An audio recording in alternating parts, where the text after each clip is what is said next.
안녕하세요. 김호준입니다. 어제 문재인 대통령 취임 100일을 맞아 청와대에서 기자회견이 있었죠. 관련해서 조선일보에 이런 기사가 실렸습니다. 국산태로 바꾼 지 2달 만에 예전 린드버그 안경테 낀 문 대통령. 덴마크 제품으로 70만 원이 넘는 가격으로 화제가 됐던 이 안경테가 6월 초 고장이 나서 고가 외산 제품 논란을 의식했는지 국산으로 바꿨다가 다시 예전 브랜드로 돌아갔다는 겁니다. 기사는 무표정한 척 하고 있습니다만 정말 무표정할 일이면 이런 기사 자체를 아예 안 썼겠죠. 그러니까 이 기사 밑바닥에 깔린 뉘앙스는 문재인 비싼 안경 써 논란되자 국산 쓴다고 하더니 다시 고가 외제 안경으로 바꿔 서민 대통령은 코스프레 뭐 이런 거 아닌가요? 보수 매체가 진보 진영 정치인들을 공격할 때 이런 프레임 과거로부터 아주 많이 써먹었습니다. 진보가 왜 외제 소파냐, 왜 비싼 안경 쓰냐. 보수는 비싼 안경 써도 되고 진보는 안 되나요? 강남 살면서 외제차 타는 사람들은 진보적인 세계관을 가지면 안 되는 겁니까? 진보적이려면 내 경제적 처지를 억지로 가난하게 바꿔야 하는 건가요? 아직도 이런 프레임이 먹힐 거라 여기는 데스킹도 촌스럽지만 더욱 안쓰러운 것은 이 기사가 대한민국 보수를 대표하는 1등 신문에서 나왔다는 겁니다. 우리 보수가 시대의 속도를 따라잡으려면 아직 한참 달려야겠습니다. 김원준 생각이었습니다.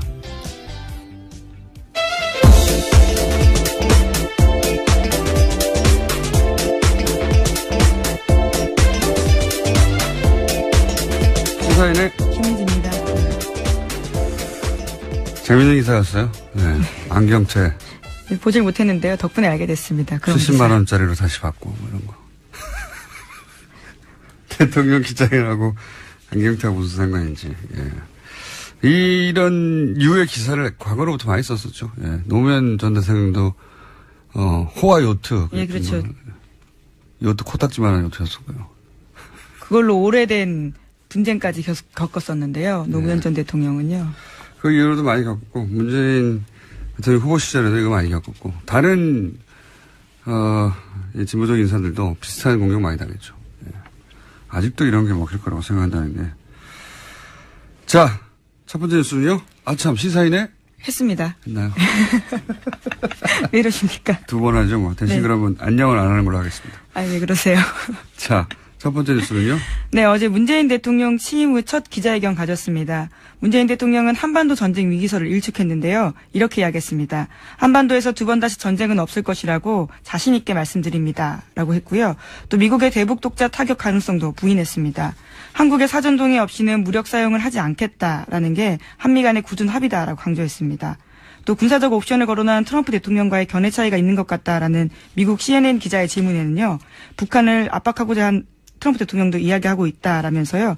무력 사용 언급이 반드시 군사적인 행동을 실행할 의지를 가지고 하는 것이라고 보진 않는다라고 밝혔습니다. 북미 간에 말전쟁을 한번 했기 때문에. 그런데 트럼프 대통령이 톤을 바꾸기 시작할 즈음에 우리는 몰랐는데 이제 문재인 대통령과 트럼프 대통령이 통화를 했다는 거 아닙니까? 예, 통화를 해서 남한 동의나 또는 대화 없이 사전에 충분히 협의 동의 없이 전쟁은 있을 수 없고 뭐 그런 이야기가 충분히 전달됐다고 하는 것이고 사실은 전쟁 이야기를 마치 곧 벌어질 것처럼 많이 중계됐지만 최근에 나오는 이야기를 보면 또 그 백악관의 극우를 상징하죠. 스티브 배넌이라고. 네, 최측근입니다. 이 사람이 누구냐면 트럼프 대통령 취임하자마자 무슬림 입국 금지 해가지고 난리가 났었죠. 그때 미국에서. 이거 추진한 사람이고. 그리고 최근에 이제 백인 인종주의 테러. 예. 여기 대해서 트럼프에게 백인 인종주의자들만 비판하지 말고 예. 양쪽 다 비난하게 조언했다고 해서 예. 그래서 일을 더 키웠다고 해가지고 경질설이 돌고 있는 사람이에요. 근데 이 사람조차 초강경파입니다. 초강경파입니다. 이 사람조차 뭐 전쟁은 옵션이 없다. 군사적 해법은 없다. 네, 16일 인터뷰에서 그렇게 이야기해서 눈길을 끌고 있는데요. 북핵 문제와 관련한 군사적 해법을 잃어버리라고 이야기했다라는 겁니다. 대신에, 잊어버리라고? 예, 네. 대신에 중국이 검증 가능하게 북핵 개발을 동결시키면 그 대가로 미국은 주한미군을 철수하는 외교적 거리를 고려하고 있다. 이렇게 밝혔습니다. 근데 뭐 본인이 고려한다고 될 일은 아닐 것 같은 게. 네, 고려해야 한다라는 건데요. 네. 이 양반이 이제 비선실세라고 불렸거든요. 소위. 네, 수석 전략가니까 이제 그냥 실세 같습니다. 초반에 비선실세를 불렸어요. 이제 미국 타임지, 가 이제 뒤에 있는 실세가 누구냐. 근데 최근에 이런 그 잘못된 전략을 조언해줬다고 해서 경질설이 나돌고 있어요. 네. 여하간 백악관의 가장 강경파, 초강경파, 무슬림도 있고 금지시키자, 백인 인종주의자들에 대해서도 그렇게 너무 심하게 대통령이 몰아붙이면 안 된다라고 했던 이 사람조차 전쟁 얘기는 말이 안 된다고 하는 거예요. 말이 안 되겠죠. 세계대전이 일어나니까. 러시아에서도, 북미 간 저런 말전쟁. 만약에 실제로 전쟁이 일어나면 세계전쟁이 일어날 것이고 지구 멸망한다는 얘기 하잖아요. 당연합니다. 전쟁 안 일어나요. 이런 식으로는. 네, 그래서 뉴욕타임스에도 관련된 보도가 있어서 눈길을 끌고 있는데요. 을지 프리덤 가디언 훈련이 21일부터 시작되는데 훈련 중단도 협상 카드가 될 수 있다라는 이야기가 나온다는 겁니다. 여러 가지 호법이 논의되겠는데 뭐 이번 주 내내 그 얘기를 했지만 그렇게 이제 전쟁 난다는 얘기를 스포츠 중계하듯이 하지 말자는 거예요. 제발. 우리나라 언론이 우리 땅에서 일어날 일인데 미국에서 정치인 몇 명이 그런다고 진짜 전쟁 날 것처럼 어쩌나 이렇게 중계를 해야 되는지. 포탄은 왜 그걸 다시 씁니까? 누가 그 기사 뽑는지 모르겠는데. 화가 나요, 정말. 자, 관련하여 그런 얘기를 했다고 하는 것이고요. 예. 또 다른 얘기가 있었습니까? 네, 어제 기자회견이 65분 동안 진행되면서요. 많은 내용들이 나왔습니다. 또 뿐만 아니라 경제 관련된 내용도 눈길을 끌었는데요. 문재인 대통령은 지난 8.2 부동산 대책으로 부동산 가격이 안정될 수 있다 이렇게 밝혔습니다. 부동산 대책과 관련해서는요. 가격 상승 기미가 보이면 더 강력한 대책 내놓겠다라고도 밝혔는데요. 또다시 오를 기미가 보인다면 정부는 더 강력한 대책도 주머니 속에 많이 넣어두고 있다 이렇게 밝힌 겁니다. 알겠습니다. 예. 국토부 김현미 장관을 주목하라고 고들 하죠. 예. 본인 자신이 집 없는 서름 오래 겪은 장본인이라. 네. 더 강력한 대책이 그 다음 기다리고 있다. 네, 그래서 보유세 인상이나 분양가 상한제, 대출 규제 강화 이런 것들이 추가 대책 후보로 꼽히고 있습니다. 다음 수는요? 네, 뿐만 아니라요. 일제강점기 강제징용 피해자들의 개인 청구권 관련된 질문도 나왔었는데요. 일본 NHK 기자의 질문이었습니다. 질문의 취지는 강제징용 피해자 배상 문제가 1965년 한일 청구권 협정으로 해결되었다라는 것에 한국 정부도 동의하고 있다라는 내용이었는데요. 그렇기 때문에 배상도 일본 정부가 아닌 한국 정부가 해야 하는 거 아니냐라는 질문이었습니다. 이에 대해서 문재인 대통령은요. 양국 간 합의에도 불구하고 징용자 개인의 민사적인 권리들은 그대로 남아있다라는 것이 한국 대법원 판례다라면서요. 정부는 그런 입장에서 과거사 문제를 임하고 있다고 답했습니다. 그런 질문을 잘못했네요. NHK 기자가. NHK 기자는 법조인을 상대로 질문한 거예요. 이게. 대통령 이전에 법조인이었거든요. 그러니까 국가 간 합의에 불과하고 개인 민사적 권리는 그대로 남아있다. 이게 대법원의 판례라잖아요. 예. 그렇고요. 또 다른 중요한 질의가 있었습니까, 내용이? 네, 여러 가지 내용들이 있었는데요. 또 언론과 관련해서는 언론 장악들 이번 정부에서는 하지 않겠다고 하면서도요. 언론인 스스로의 각성을 불러일으키는 말도 했었습니다. 알겠고요. 자, 다음 뉴스는요? 네, 그리고 어제 취임 100일을 맞아서요. 포털 사이트에 고마워요 문재인이라는 키워드가 계속해서 실시간 검색어에 올라 있었습니다. 이에 대해서 자유한국당이 논평을 냈는데요. 자신들은 놀이라고 하지만 실체는 여론 조작이다. 이렇게 주장했습니다. 여론이 어떻게 조작되는 거죠? 예. 고마워요 문재인 하면 안 고마운 분들이 고마워하나요? 이거는 댓글 부대를 운영했던 정권의 조작들이 할 말은 아니죠. 예.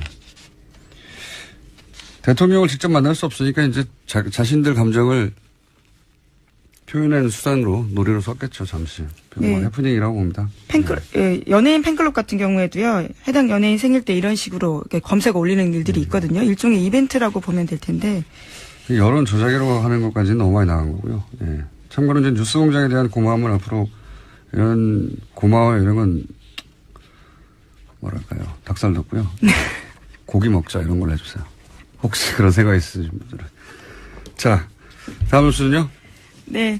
살충제 달걀 소식도 계속 전해드리고 있습니다. 농식품부 같은 경우에는요, 달걀에서 살충제 성분이 기준치를 초과해서 검출된 농가가 지금까지 모두 32곳으로 확인됐다라고 밝혔는데요. 울산, 대전, 경남, 경북에서 새로 살충제 달걀이 나와서 사실상 전국 대부분 지역에서 살충제 달걀이 생산된 걸로 확인됐습니다. 그게 이제 첫 뉴스 때부터 계속 얘기했지만 이게 하루 이틀 문제가 아닌 것 같다. 예. 유럽에서 문제가 되니 우리도 다시 검토하기 시작한 것 같은데 이게 이제 오래된 일이면 그렇게 의구심이 드는데 왜 이렇게 오래될 동안 이게 해결이 되지 않았냐. 그리고 또 보면 친환경 인증 농장이 더 많아요. 대부분이. 왜 네, 친환경 대부분입니다. 네, 친환경 인증 농장이 이런 거냐. 얼마나 나쁜 거냐 그 살충제는. 혹은 기준치가 넘지 않으면 괜찮은 거냐. 저희가 월요일 날 분야의 최고 전문가 인터뷰 예정되어 있습니다. 그때 자세히 다뤄보기로 하고요. 자, 다음 뉴스는요. 네, 관련해서 눈에 띄는 아침 보도가 있습니다. 머니투데이 뉴스인데요. 정부가 계란 안전관리 강화를 위한 대책을 2015년 가을에 마련했지만 박근혜 정부 당시 청와대 민정수석실에서 시행을 막았다라는 보도입니다. 국회 김영건 의원실이 확보한 식품의약안전처 내부 문건 내용인데요. 지난해 6월 말 작성한 계란 유통 및 위생관리대책 내부 자료에 보면요. 2015년 11월 17일 계란 및 알가공품 안전관리 대책안을 발표할 예정이었지만 민정수석실에서 보고한 후 연기를 결정했다라고 이거 기억나는 뉴스. 이게 국정농단 탄핵국면 한참일 때 작년 말 올해 초에 이런 뉴스가 불쑥 나왔었어요. 네, 그때도 김영건 의원 발로 네. 나왔던 뉴스인데요. 갑자기 탄핵 전국 때 이 계란 관련해서 식품 관련 대책을 왜 민정수석실에서 직접 보고받고 제작했느냐라는 뉴스가 그때 나왔었거든요. 근데 이제, 저는 이 생생하게 기억하는 게 굉장히 궁금했어요. 왜 민정수석이 계란 대책을 보고받았지? 라고 궁금했는데, 지금 김영건 의원실에서는 이게 관련이 있다라고 이제 주장하기 시작한 건데, 이건 저희가 이제 의원실하고 연결해서 한번 자세히 물어보고 저희가 인터뷰할 만한 내용이면 인터뷰 하도록 하겠습니다. 여하간 이야기는 올 초인가요? 작년 말인가요? 예, 올 초에 나왔던. 올 초에 한번 제기됐던 문제입니다. 근데 이제 그때는 살충제 얘기가 없었고, 예. 다만 계란 안전 대책. 2015년에도 계란 관련돼서는 문제가 또 있었는데요. 불량 계란이 학교 급식에 납품됐다고 해서 전 국민의 공분을 산 적이 있었습니다. 그게 왜 민정수석실에 보고가 됐는지 의구심을 가진다고 한번 주장을 했던 짧은 기사가 있었는데 저는 재밌는 기사에서 기억이 나거든요. 왜 계란일까? 그때 굉장히 궁금했습니다. 저도. 자, 그러면 이 뒷이야기 여기까지만 일단 나온 거고요. 예, 우선 해당 기사에 보면요. 당시 식약처장이었던 김승희 자유한국당 의원의 인터뷰가 짧게 실려 있습니다. 박근혜 전 대통령 같은 경우에는요. 위생관리에 관심이 많았고 그래서 청와대 주요 라인에서 이것을 챙겼다라는 건데요. 그럼에도 불구하고 왜 경제수석실이 아닌 민정수석실에서 직접 보고받았는지는. 그러니까요. 청와대가 챙길 거면은 다른 부처에서 하면 되죠. 식품 관련해서. 민정이 왜 이걸 합니까? 그러니까 대통령이 관심이 많았다는 걸 가지고는 설명이 안 되는 일인데. 그래서 여기서 그때 이게 이권이 여기에 있나? 혹은 그런 의구심을 가진 적이 있었어요. 네. 자, 그리고 다른 뉴스 하기 전에, 이번 주 뉴스 중에 제가 개인적으로 주시 뉴스라고 생각했는데, 시간이 없어서 제대로 언급하지 못하고 지나간 뉴스가 하나 있어요. 뭐냐면, 그거 짧게 얘기하고 이제, 마지막 뉴스 다루죠. 박영수 특검을 공격했던 그 모 씨의 영장 기각 있지 않습니까?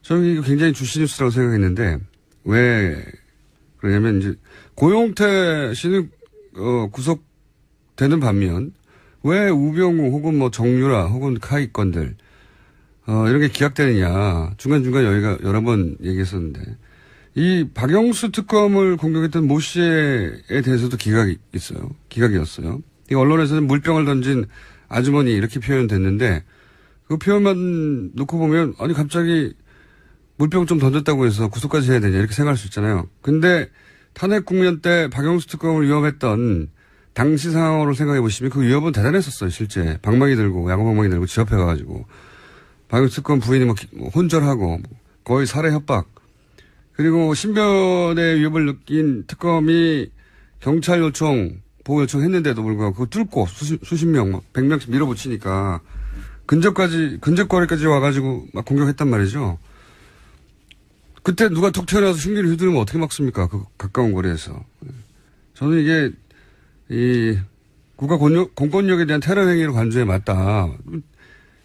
탄핵 국면에서 특별 검사를 상대로 그렇게 한 거 아닙니까? 일반인들이 이렇게 못해요.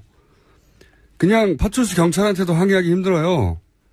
근데 이제 지금 대통령 탄핵을 하는데 특별 검사로 임명된 사람을 경찰이 다 둘러싸고 있는데 거기를 뚫고 100여 명씩 달래든 거 아닙니까? 이건 그냥 개인이 한 일이 아니에요. 제가 보기엔 조직적인 거지. 그런 집회에 15차례 이상 참석을 했고 특정 죽어도 없어요. 그런데 또다시 근접해서 이렇게 위해를 가하는데 당하는 사람은 이게 물이 아니라 황산이면 어떻게 되겠냐 이런 생각 하게 마련이거든요. 반복적이고. 저는 이게 기각된 게 황산이면 그때 가서 미안 그럴 건가요? 예. 저는 이제 이 기각 사유도 이해가 잘 안 가는 게 범죄가 소명됐기 때문이라고 했거든요. 한마디로 어떤 범죄를 저질렀는지 아니까 구속할 필요가 없다.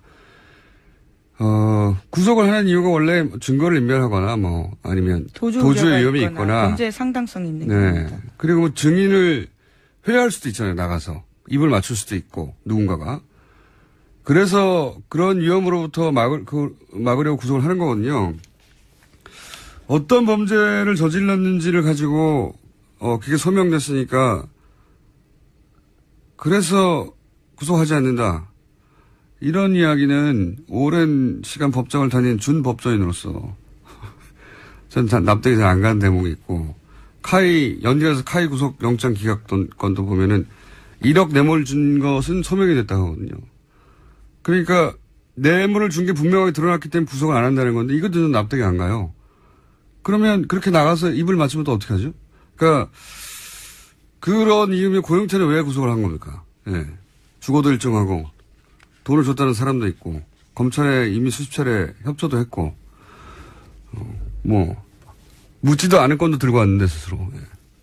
하루 반나절 연락 안 된다고 구속을 했거든요. 어쨌든 저는 최근에 납득하기 어려운 영장 기각의 흐름이 좀 있다라고 생각이 들고 그래서 실제로 또 서초동에서는 이거 국정농단 관련해 특검이나 재판에 제동을 걸기 위해서 누군가 내려보낸 사람들 아니냐 이런 루머까지 돌고 있다고 하는데 거기까지는 제가 모르겠습니다만은 물론 모두가 다 같은 영장 전담 판사는 아니기 때문에요. 그렇죠. 그런데 이제 예. 겨우 3명이거든요. 예.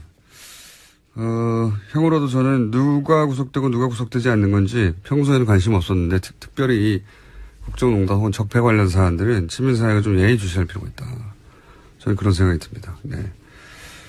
이거 한번 꼭 짚어보고 뒀어야 한다고 생각이 들고 이 사안 가지고 저희가 다음 주에는 한번 전문가 모시고 이게 납득이 가는 일인지 아닌지 한번 따져볼까 합니다. 제목 정도 읽고 끝내야 되겠습니다. 오늘 중요 인터뷰가 준비되어 있어서. 네, 스페인 바르셀로나에서 차량 테러가 벌어졌습니다. 그 테러로 13명이 숨지고요. 80명, 그러니까 80명이 다쳤습니다. 용의자 2명이 검거되어 있는 상태인데요. 현재 IS가 자신들의 소행이라고 주장하고 있습니다. 스페인까지 갔군요, 이제. 여기 대해서 이제 이게 그러니까 이슬람의 범죄화가 아니라 범죄의 이슬람화다라고 표현했던 저희 벨기에 담당 뉴스공장 크리스 기자가 있어요. 예. 교수님이시기도 하지 않나요? 네. 예. 그분의 표현이 이게 이제 이슬람에 대해서 공격하는데 이건 이슬람이 범죄한 게 아니다. 범죄 집단이 이슬람에 탈을 쓰고 있는 것이지 라고 표현했었거든요. 이 사안은 저희가 또 따로 한번 다뤄야 되겠네요. 예. 왜 유럽에서 테러들이 계속 일어나고 있는지, 정체는 뭔지. 이게 종교 문제가 아니라는 겁니다. 사회 문제지. 이슬람이 이렇게 문제가 된 게 아니고 특정 개인들의 문제인데. 자, 이야기는 다음에 아마도 다음이라 하면 월요일, 화요일, 수요일 사이에 다음 주에 저희가 따로 다뤄보도록 하겠습니다. 여기까지 하겠습니다. 시사인의 김은지였습니다. 감사합니다.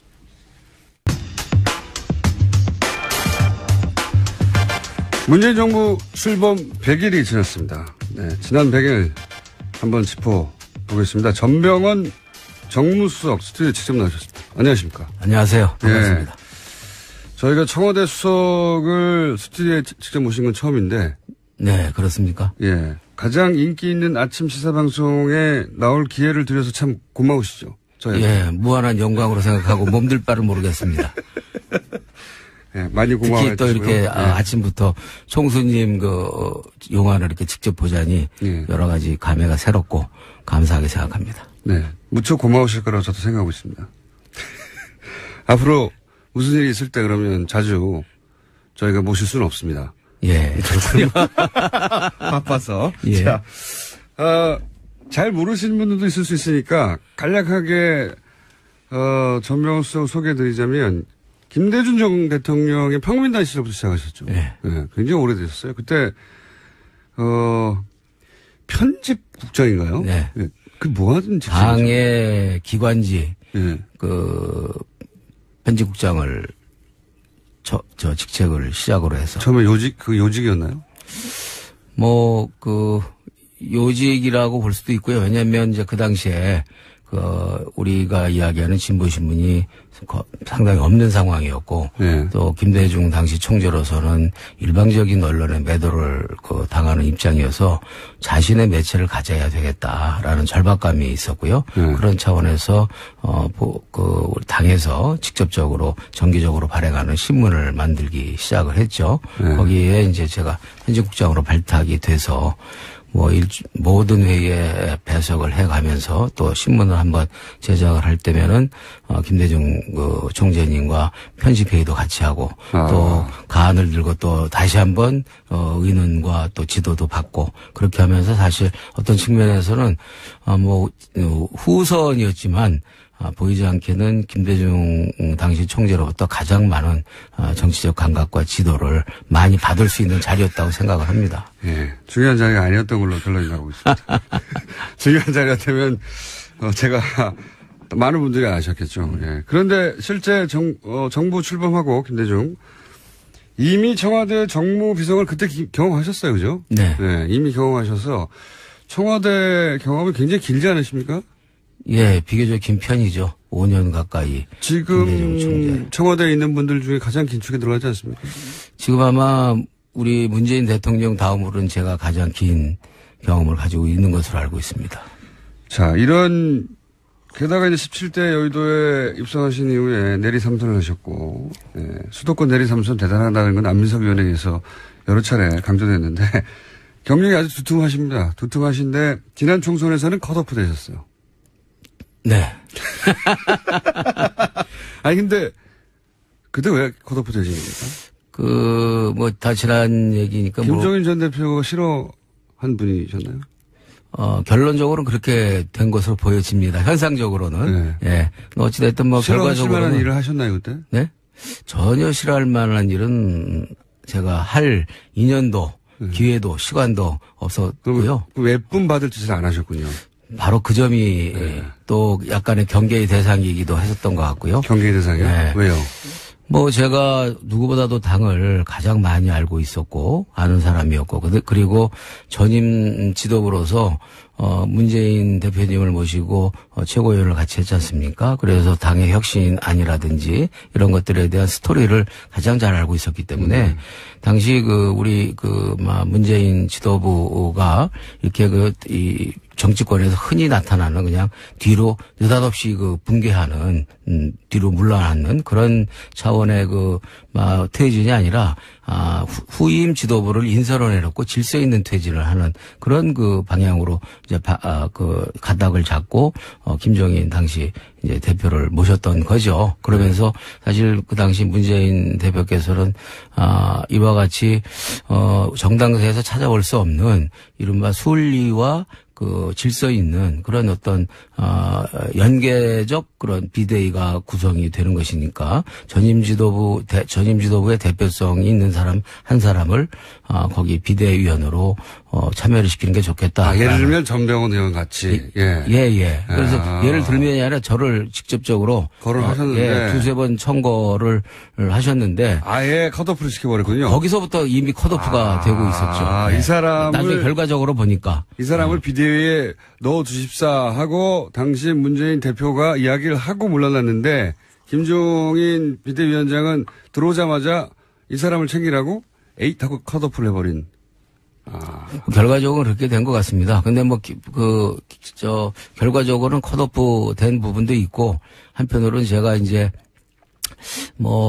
정권 교체에 문제. 당선 가능성이 낮아서 그랬던 건 아닙니까? 혹시 인기가 떨어져가지고? 당선 가능성은 제가 파악하기로는 당에서 서울시의 이 지역구 전수조사를 한 그 결과는 제가 재선 가능성이 제일 높은 것으로. 그러니까 유권자들이 적극적으로 이 사람은 또 찍겠다라는 그 지지가 가장 높았던 그런 데이터가 있다고 제가 알고 있습니다. 그러니까 더 이상 이 문제를 말씀하지 마십시오. 약간 얼굴이 밝아지고 있습니다. 자, 정무수석은 뭐 하는 자리인지 설명을 좀 해주십시오. 일단. 예, 정부수석은 아무래도 대국회 관계와 그리고 또 대통령의 통치를 보좌하는 자리라고 생각을 합니다. 즉 대통령께서 갖고 계신 통치 철학과 그리고 정책적 방향 이런 것들을 국회에 잘 만들어서 이 각 부처에 골고루 전파하는 그런 역할에 이제 소통수석실과 함께 하는 그런 역할을 하게 된다고 생각합니다. 국회의원하고 의회를 상대하는 거죠 주로. 그렇죠. 그리고 이제 두 번째는 지금 말씀하신 것처럼 그런 국정 철학을 법과 제도화 시키는 작업을 전면에서 최전방에서 해내는 그런 작업이어서 이제 국회를 가장 많이 상대하는 또 역할을 가지고 있죠.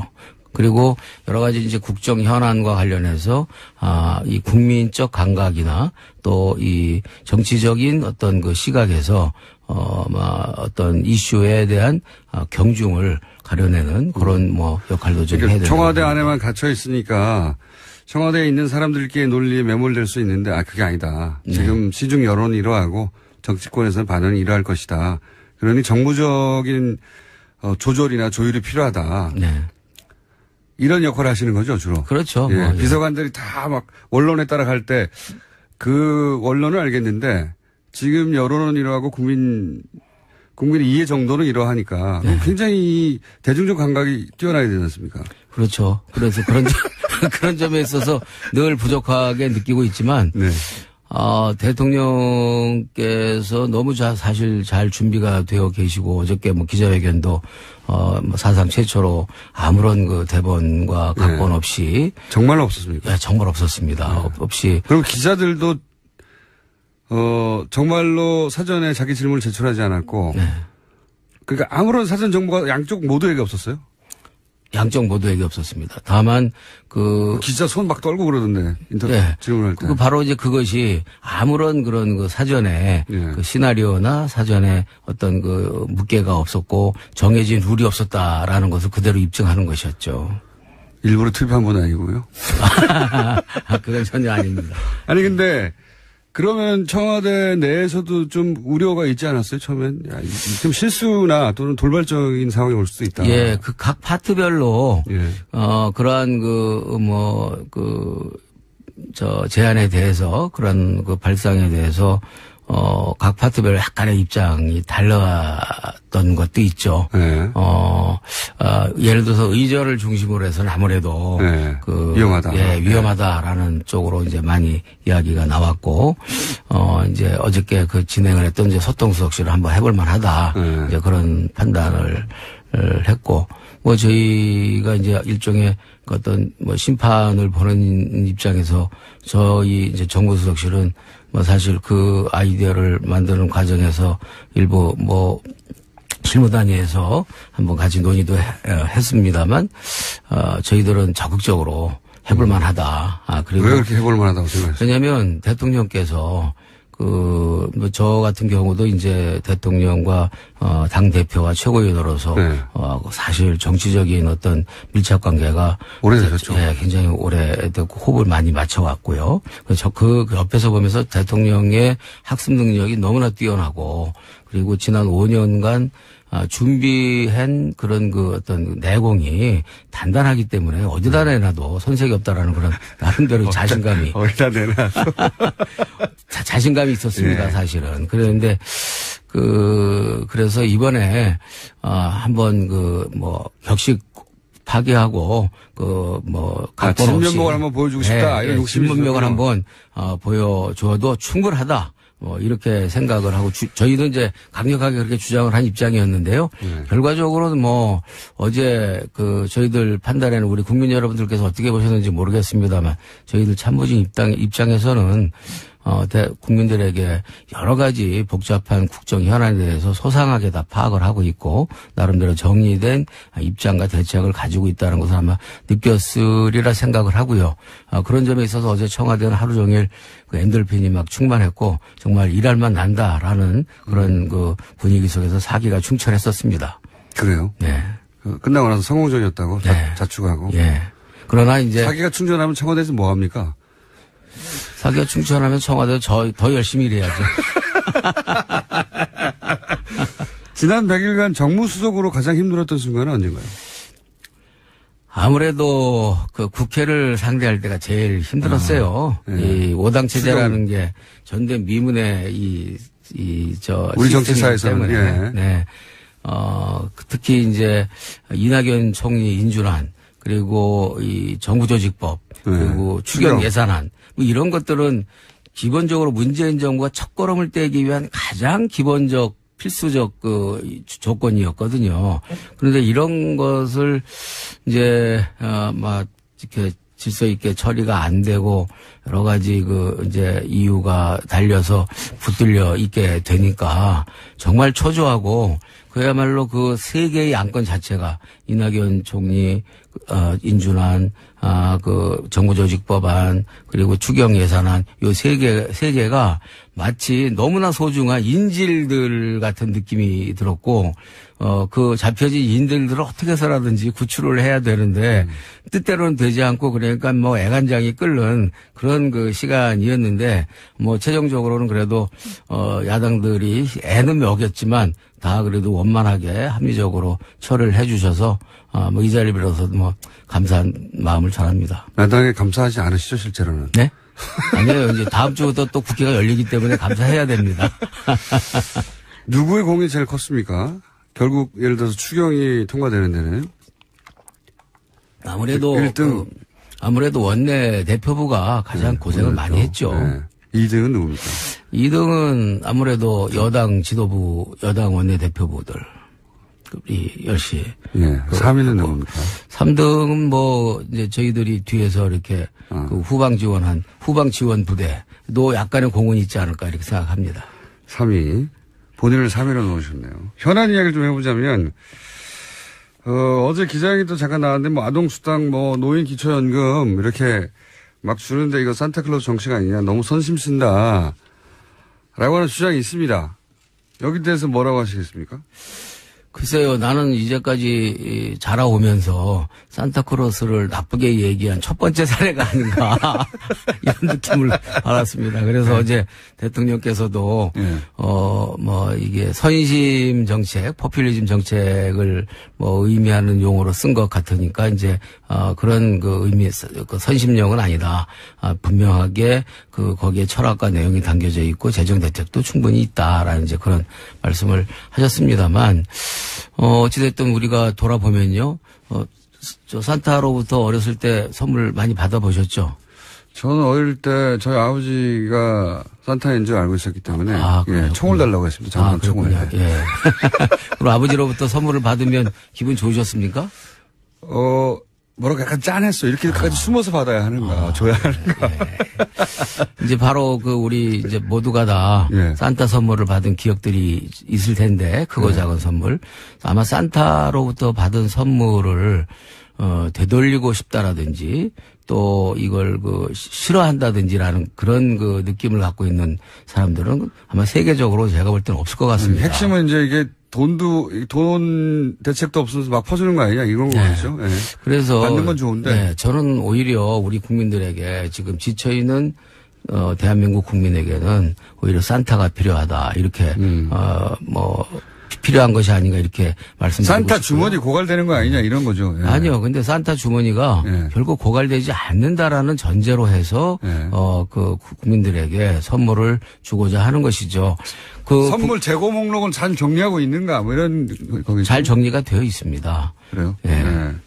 그러면 이어서 건보 보장성 강화 이야기, 이제 건보 이야기를 제가 여쭤보자면 구체적으로 일단 어떻게 하겠다는 건지부터 설명해 주세요. 예, 건보 보장. 어떻게 바뀌는 겁니까, 이게 도대체? 기본적으로요, 네. 우리 사회가 적어도 사람이 살아가는 사회라면 돈이 없어서 병을 치료하지 못하는 사회는 그건 너무나 반인간적인 사회라고 생각합니다. 저는 정치를 하는 이유 중에 하나가 그와 같은 야만적인 그런 사회적 시스템을 개선하는 것이 제 정치적 활동의 목적 중에 하나인데 이번에 문재인 대통령께서 그 부분을 바로 시원하게 물꼬를 터주신 것에 대해서 저는 정무수석으로서뿐만 아니라 정치를 해왔던 한 사람으로서 정말로 감격스럽고 고맙게 생각을 하는 것이죠. 그래서 우리가 이제 이 건강보험이 이제 보장성이 한 60% 정도 되는데 꼭 치료받아야 할 이 항목 이런 것들이 건강보험 보장 항목에서 많이 빠져 있기 때문에 비급여라고 그러죠. 네, 비급여에서 빠져 있기 때문에 이제는 꼭 의학적으로 꼭 필요한 분야이라면 비급여가 제외되는 것 없이 전체적으로 예외 없이 급여로 처리를 해야 된다. 이런 이제 그래서 어찌됐든 국민들이 아파서 치료를 받는데 건강보험이라고 공공성 있는 건강보험이라고 한다면 모든 치료를 받아야 되는 질병에 대해서는 급여로 통일을 좀 해줘야 된다라는 그런 정신이 이제 들어가 있는 것이고요. 그러니까 아픈데 왜 구분해서 돈을 지원하느냐 이거죠. 네? 아픈데 왜 구분해서 지원하느냐. 저는 그렇게 이해했거든요. 국가가 이제 질병에 대해서 지원을 하는데 네. 아픈데 왜 그걸 구분하느냐. 아프면 다 지원해줘야지. 네. 일정 정도까지는. 예. 기본적으로 그런 접근 아닙니까 이게. 그렇죠. 예. 예. 그러면서 이제 와닿은 부분 몇 가지는 이제 간병인 문제. 예. 이거 간병인 없도록 하겠다는 거하고. 그다음에 병실이 2인실은 비싸고 4인실이 얼마고 이렇게 항상 네. 병원에 가게 되면 처음엔 2인실이 비어 있고 너무 비싸니까. 네. 그러다가 이제 다인실로 옮기게 되잖아요. 1인실이나 네. 2인실 비어 있고. 근데 이 병실 가격 차를 없애겠다는 거잖아요. 네. 그리고 특진. 예. 특진도 없애겠다는 거죠. 네. 지금은 가면은 교수님이면 특진인데 선택권이 없죠. 실제로는. 사실상. 특진을 하게 되면 별도의 비용이 들어가는. 비급여의 비용이 들어가는 것이죠. 예, 특진을 근데 대학병원 정도 가면은 교수님 아닌 분도 없고 다 특진이에요. 그래서 이런 거 없애겠다는 건 알겠어요. 이해했는데. 네. 근데 이제 가장 먼저 이렇게 되면 좋겠는데 제일 먼저 나온 이야기가 30조 든다고 그랬는데 이거 그보다 더 많이 든다. 그리고 5년 후에 고갈돼가지고 건보를 폭도할 것이다. 이런 지적과 비판이 있지 않습니까? 전혀 그렇지 않습니다. 한마디로 잘라 말하면 건보료 폭등 없이 네. 국민들에게 보편적 진료의 서비스와 그리고 치료가 필요한 분야에 있어서는 비급여를 완전히 없애겠다라는 목표를 충분히 실현 가능하다 이렇게 말씀드리는 것이고요. 그 재원에 대한 그 문제는 지금 건강보험 누적 흑자분이 21조 원이 있는데 그 21조 원 중에서 한 절반 정도를 이제 책정을 하면 한 10조 정도 되지 않습니까?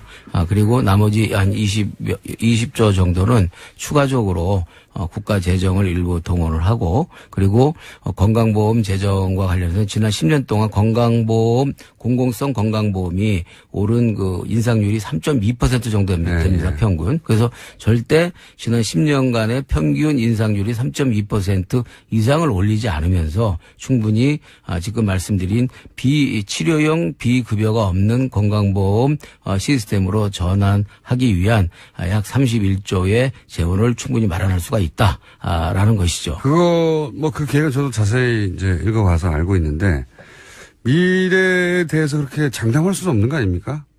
미래에 세수가 그 정도 거친다는 것도 지금 이제 예상치인데 제 말의 요는 뭐냐면 다 미래를 놓고 하는 얘기잖아요. 네. 충분하다는 것도 미래를 놓고 하는 얘기고 부족하다는 쪽도 미래를 놓고 하는 얘기지 않습니까? 이게 네. 사실 끝없이 맴돌 수 있는 이야기인데 네.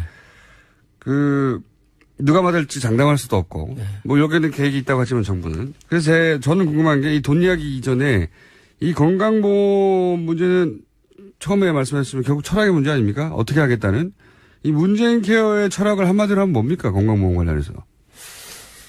한마디로 얘기를 하면 사실 그 국민의 삶을 바꾸는 정책을 앞으로 추진하겠다라는 시그널이기도 하고요. 저희가 이제 대통령 캠페인 때 내 삶을 바꾸는 정권 교체라는 정책 시리즈를 30일 동안 다 하루도 빠지지 않고 이제 제시를 해왔는데요.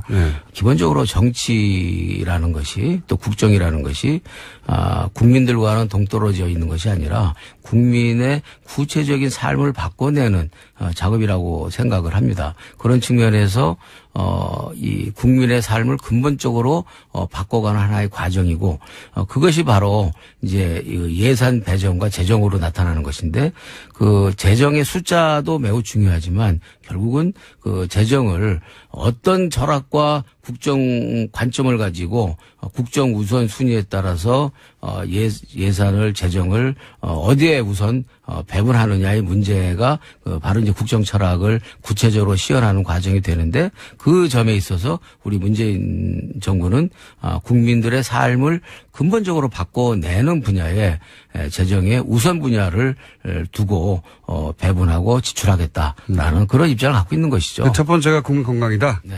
네. 국정 철학은 그렇다고 하면 갑자기 궁금해졌는데 다른 얘기하다가 김대중 정부에서도 정무를 하셨고 또 문재인 정부에서도 정무를 하시는데 네. 두 분의 공통점과 차이점이 뭔가요? 저는 이 김대중 대통령의 치밀함을 네. 치밀함과 신중함을 문재인 대통령도 같이 갖고 있다고 보여집니다. 어떻게 치밀합니까? 아주 꼼꼼하고 그리고 학습 능력이 굉장히 뛰어나고 그런 점에 있어서 하는데 그런 점에 있어서 공통점이 있다고 보여지고요. 근데 상대적으로 이 국민과 교감하는 그런 국민 소통 네. 그런 능력은 아무래도 문재인 대통령께서 뭐 나이가 젊으신 점도 있지만 네. 있습니다만 그런 점은 아마 문재인 대통령께서 좀 더 국민 교감력은 더 많으신 것 같고요. 그러나 하여튼 제가 볼 때는 저는 노무현 대통령도 많이 말씀을 하는데 저는 이제 김대중 대통령을 곁에서 주로 많이 정무를 하셨으니까 이제 그걸 직접 모셨던 사람으로서 보면 어떤 국정 어떤 노선과 철학도 상당히 비슷하고 그리고 어떤 스타일이나 성격도 상당히 비슷한 측면이 성격도 비슷해요? 많이 있습니다. 다만 이제 김대중 총재는 오랜 민주화 과정에서 쌓여왔던 그런 어떤 권위, 카리스마 뭐 이런 것들이 좀 상대적으로 있는데 문재인 대통령님은 상대적으로 좀 훨씬 더 이렇게 보면은 가슴이 좀 더 따뜻해서 더 다가가기가 쉽고 또 이 어떤 권위보다는 소탈한 그런 어떤 매력이 있다는 점에서 좀 다르다고 보여집니다. 저희가 5분 더 드릴까요? 네, 그러세요. 잠시 5부에서 3부 다시 뵙겠습니다. 그래서 남한 동의나 또는 대화 없이 사전에 충분히 협의 동의 없이 전쟁은 있을 수 없고 그런 이야기가 충분히 전달됐다고 하는 것이고, 사실은 전쟁 이야기를 마치 곧 벌어질 것처럼 많이 중계됐지만, 최근에 나오는 이야기를 보면 또 그 백악관의 극우를 상징하죠. 스티브 배넌이라고. 네. 네, 최측근입니다. 이 사람이 누구냐면, 트럼프 대통령 취임하자마자 무슬림 입국 금지 해가지고 난리가 났었죠. 그때, 미국에서. 이거 추진한 사람이고. 그리고 최근에 이제 백인 인종주의 테러, 예. 여기 대해서 트럼프에게, 백인 인종주의자들만 비판하지 말고, 예. 양쪽 다 비난하게 조언했다고 해서, 예. 그래서 일을 더 키웠다고 해가지고 경질설이 돌고 있는 사람이에요. 근데 이 사람조차 초강경파입니다. 초강경파입니다. 이 사람조차 뭐 전쟁은 옵션이 없다. 군사적 해법은 없다. 네, 16일 인터뷰에서 그렇게 이야기해서 눈길을 끌고 있는데요. 북핵 문제와 관련한 군사적 해법을 잃어버리라고 이야기했다라는 겁니다. 잊어버리라고. 예, 네. 대신에 중국이 검증 가능하게 북핵 개발을 동결시키면 그 대가로 미국은 주한미군을 철수하는 외교적 거리를 고려하고 있다. 이렇게 밝혔습니다. 근데 뭐 본인이 고려한다고 될 일은 아닐 것 같은 게. 네, 고려해야 한다라는 건데요. 네. 이 양반이 이제 비선 실세라고 불렸거든요. 소위. 네, 수석 전략가니까 이제 그냥 실세 같습니다. 초반에 비선 실세를 불렸어요. 이제 미국 타임지, 가 이제 시사인의 김민지입니다. 재밌는 기사였어요. 네. 안경채. 네, 보질 못했는데요. 덕분에 알게 됐습니다. 70만 원짜리로 다시 받고, 뭐 이런 거. 대통령 기자회견하고 안경채가 무슨 상관인지, 예. 이런 유의 기사를 과거로부터 많이 썼었죠. 예. 노무현 전 대통령도 호화 요트. 예, 그렇죠. 요트 코딱지만한 요트였었고요. 그걸로 오래된 분쟁까지 겪었었는데요. 노무현 전 대통령은요. 그 이후로도 많이 겪었고, 문재인 대통령 후보 시절에도 이거 많이 겪었고, 다른 진보적 인사들도 비슷한 공격 많이 당했죠. 예. 아직도 이런 게 먹힐 거라고 생각한다는 게. 자. 첫 번째 뉴스는요? 아참, 시사인에? 했습니다. 했나요? 왜 이러십니까? 두 번 하죠, 뭐. 대신 네. 그러면 안녕을 안 하는 걸로 하겠습니다. 아, 왜 그러세요? 자, 첫 번째 뉴스는요? 네, 어제 문재인 대통령 취임 후 첫 기자회견 가졌습니다. 문재인 대통령은 한반도 전쟁 위기설을 일축했는데요. 이렇게 이야기했습니다. 한반도에서 두 번 다시 전쟁은 없을 것이라고 자신 있게 말씀드립니다. 라고 했고요. 또 미국의 대북 독자 타격 가능성도 부인했습니다. 한국의 사전 동의 없이는 무력 사용을 하지 않겠다라는 게 한미 간의 굳은 합의다라고 강조했습니다. 또 군사적 옵션을 거론한 트럼프 대통령과의 견해 차이가 있는 것 같다라는 미국 CNN 기자의 질문에는요. 북한을 압박하고자 한 트럼프 대통령도 이야기하고 있다라면서요. 무력 사용 언급이 반드시 군사적인 행동을 실행할 의지를 가지고 하는 것이라고 보진 않는다라고 밝혔습니다. 뭐 북미 간에 말전쟁을 한번 했기 때문에 그런데 트럼프 대통령이 톤을 바꾸기 시작할 즈음에 우리도 몰랐는데 이제 문재인 대통령과 트럼프 대통령이 통화를 했다는 거 아닙니까? 예, 통화를 해서 뒤에 있는 실세가 누구냐. 근데 최근에 이런 그 잘못된 전략을 조언해줬다고 해서 경질설이 나돌고 있어요. 네.